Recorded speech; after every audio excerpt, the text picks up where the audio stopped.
అన్నా టైం ఎంత అయింది? 5 అయిందా? అన్న నేను పోయిస్తాను.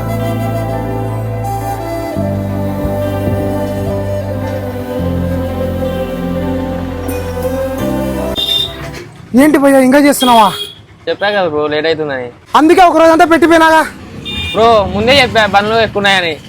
సరే సరే కోపంగా భయ్యా, ఇంకెంత టైం పడుతుంది? 10 నిమిషాలు పడుతుంది. సరే సరే